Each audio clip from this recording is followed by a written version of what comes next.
वजीर आला सुहेल आफरीदी का मंगल को इस्लामाबाद हाई कोर्ट के सामने एहतजाज का ऐलान। बानी पीटीआई से मुलाकात ना करवाने पर पार्लियामेंट की कार्रवाई ना चलने देने की भी धमकी। सुहेल आफरीदी ने कहा, तमाम आईनी और कानूनी रास्ते अपना चुके, फिर भी बानी पीटीआई से मिलने नहीं दिया जा रहा। वजीर आला सुहेल आफरीदी ने रात भर अडियाला रोड पर धरना दिया, सुबह धरना खत्म किया। इस्लामाबाद हाई कोर्ट के चीफ जस्टिस से मिलने गए। चीफ जस्टिस सरफराज डोगर ने मुलाकात से इनकार कर दिया। अलीमा खान ने बानी पीटीआई से मुलाकात न करवाने पर तौहीन अदालत की दरख्वास्त दायर कर दी।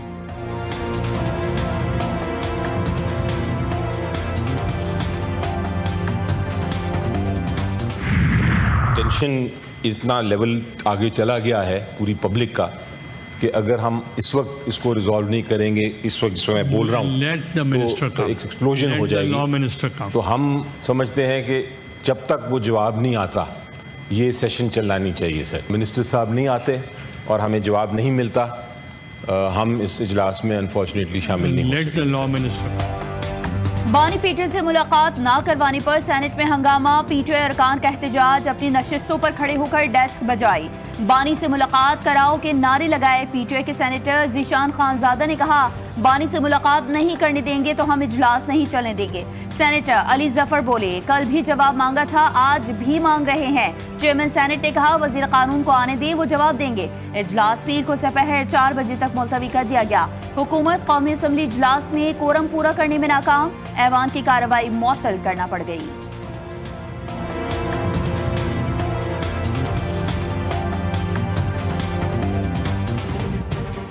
Quorum has been pointed.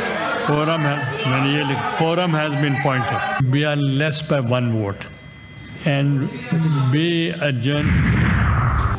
Speaker कौमी असम्बली ने बानी से मुलाकात करवाने की यकीन दहानी करवा दी। पीटीआई वफ़द के अयाज सादिक से मुलाकात, बानी से मुलाकात का मामला उठाया। अयाज सादिक ने कहा, हमारा सियासत से बड़ा आपस में भाईचारे और रवादारी का रिश्ता है। मैंने हर मौके पर मुज़ाकरात की बात की, मुज़ाकरात से ही सारे मसाइल हल होंगे। ज़राए के मुताबिक स्पीकर अयाज सादिक ने पीटीआई से पीर तक का वक्त मांग लिया। अपोजिशन वफ़द के अरकान ने स्पीकर की अपोजिशन और हुकूमत के दरमियान सहूलतकारी को सराहा।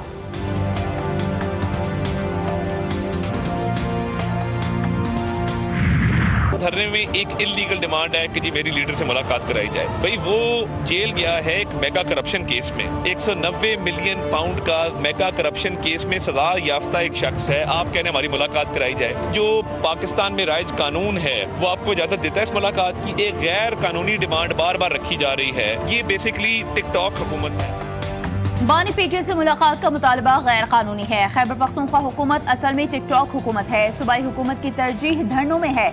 विफाकी वज़ीर इत्तलात अताउल्लाह तारर की पीटीआई पर तनकीद, कहा सुहेल आफरीदी बुज़दार प्लस हैं। केपी हुकूमत ने अवाम की फलाह व बहबूद के लिए कोई काम नहीं किया। बानी से मुलाकात नहीं हो सकती। भारतीय और अफगान मीडिया के जरिए प्रोपेगेंडा करवाया जा रहा है। बानी पीटीआई VVIP कैदी हैं, हर सहूलत मुयसर है। सेनेटर राना सनाउल्लाह ने कहा, बानी पीटीआई से मुलाकात ना करवाने की वजह यह है कि वो तहरीक चलाने की बात करते हैं, सोशल मीडिया पर मुल्क के खिलाफ जहर उगलते और साजिशी बयानियां फैलाते हैं।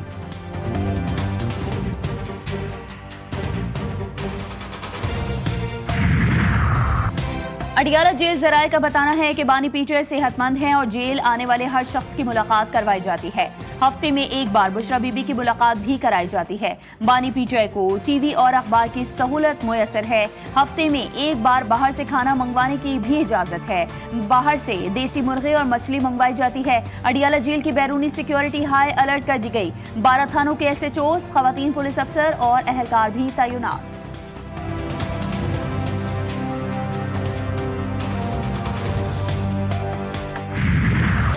ऑक्सफोर्ड यूनिवर्सिटी में पाक भारत मुबाहिसे में पाकिस्तान की कामयाबी। पाकिस्तानी तलबा ने मुबाहिसा 2/3 अक्सरियत से जीत लिया। भारतीय टीम को नाको चने चबवा दिए। भारतीय तलबा मुबाहिसे में सवालात का जवाब ना दे पाए। सदर मूसा हराज ने पाकिस्तानी टीम की क़यादत की। भारत की हाई प्रोफाइल टीम के इनकार के बाद कमजोर मुतबादिल पैनल को मैदान में उतारा गया। पाकिस्तानी तलबा ने दलाइल, कानून और मंतक से मात दी।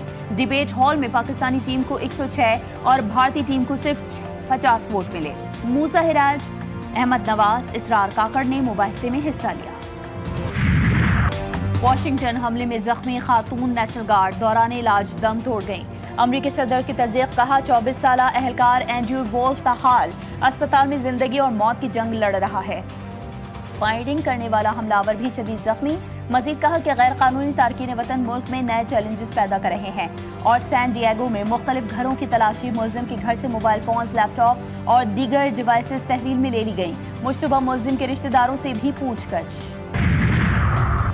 किसी में ताकत नहीं कि वो सिंध को पाकिस्तान से अलग कर सके। बिलावल भुट्टो के ट्वीट में 18वीं तरमीम का मामला शामिल था। वज़ीर आला सिंध सैयद मुराद अली शाह कहते हैं, गवर्नर की तब्दीली में सिंध के वज़ीर आला या किसी और का कोई किरदार नहीं।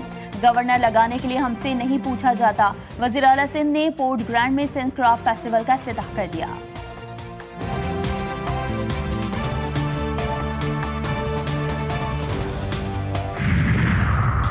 तेईस नवंबर को होने वाले ज़िमनी इंतखाबात में नताइज की शफाफियत में खला और तशवीशनाक हद तक कम वोटर टर्नआउट सामने आया। मजमूई टर्नआउट मर्दों और खवातीन दोनों के लिए 23% तक कम रहा। फाफे ने रिपोर्ट जारी कर दी। रिपोर्ट में लिखा कि मजमूई तौर पर मुनासिब तरीके से मुनज़्ज़म थे। मुबस्सरीन ने पोलिंग बूथ्स पर पोलिंग को मुनज़्ज़म और पुरअमन पाया।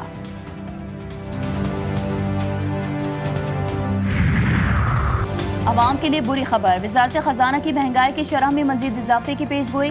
वजारत खजाना के मुताबिक नवंबर में महंगाई की शरह 5 से 6% तक रहने का इम्कान। खुराक की कीमतों और ज़रूरी पैदावार के दबाव से महंगाई में भी इजाफे का इम्कान। 5 साल बाद पहली बार एक सहमाही में कर्ज में नुमाया कमी हुई।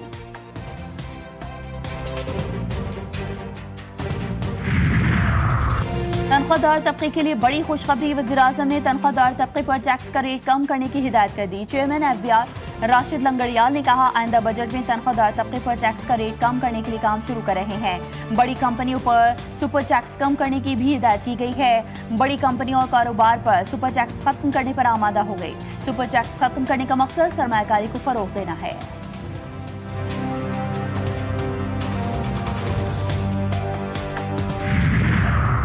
पैदाइश, अम्बात, निकाह, तलाक की रजिस्ट्रेशन ऑनलाइन होगी। वज़ीर आला सिंध ने civil registration management system mobile application का इजरा कर दिया। मुराद अली शाह ने कहा कि ये ऐप शहरी खदमात की जदीदियत के सफ़र में एक अहम संग मील है। सिंध कागजी निज़ाम से स्मार्ट टेक्नोलॉजी बेस्ड गवर्नेंस की तरफ तेजी से बढ़ रहा है। लाड़काना में तेज रफ्तार वैन ने मोटरसाइकिल सवारों को कुचल डाला। 3 नौजवान जाँ बहक। हादसा पीर गोठ के करीब पेश आया। लाशें अस्पताल मुंतकिल। हादसे का जिम्मेदार वैन ड्राइवर मौके से फरार।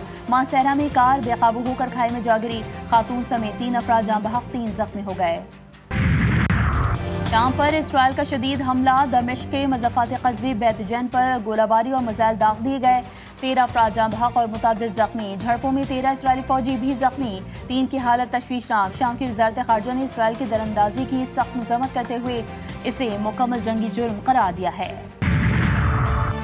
कराची में सर्दी की शिद्दत में इजाफा। तेज हवाएं इतवार तक चलने का इम्कान। महकमा मौसमियात के मुताबिक इतवार तक मामूल से तेज हवाएं चल सकती हैं। मौसम दिन के वक्त खुश और सुबह और रात के औकात में खुनकी रहने की तवक्को। रावलपिंडी की मशहूर सौगात गराटो जलेबी। सर्दियां आते ही गराटो जलेबी की मांग बढ़ गई। रावलपिंडी में ये सौगात की खरीदारी करते शहरी कतारों में नजर आते हैं।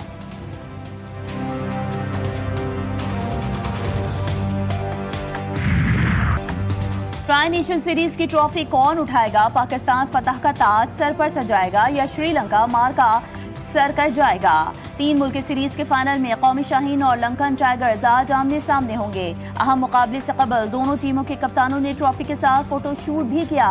क्लासिक की मौसीकी और चाय ने तकरीब को 4 चांद लगा दिए। सीरीज के छठे मैच में श्रीलंका ने पाकिस्तान को हराकर फाइनल के लिए क्वालिफाई किया था।